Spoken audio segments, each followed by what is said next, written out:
नमस्कार, मी पंजाब डक महाराष्ट्रातल्या शेतकऱ्याला अंदाज देणार आहे। राज्यातल्या शेतकऱ्याला सांगू इच्छितो की राज्यात ढगाळ वातावरण राहणार आहे, सगळीकडे आभाळ राहणार आहे। ह्या टायमाला देखील मध्ये सूर्य दिसणार नाही अशी परिस्थितीमध्ये शनिवारपासून राहणार म्हणून हा अंदाज लक्षात द्यायचा। म्हणजे 3 दिवस राज्यात ढगाळ वातावरण राहणार आहे, म्हणजे 16, 17, 18च्या दरम्यान राहणार हे अंदाज लक्षात द्यायचा।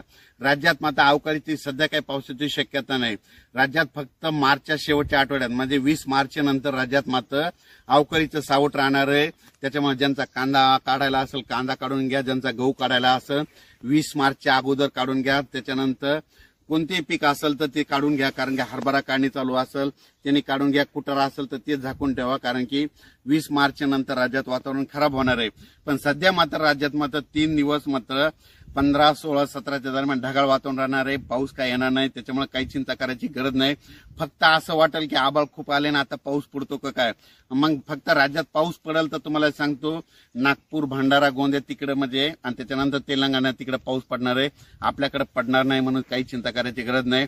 फक्त 20 मार्चच्या नंतर मात्र राज्यात चांगलंच वातावरण खराब होणार आहे म्हणून हा अंदाज लक्षात घ्यायचा। धन्यवाद।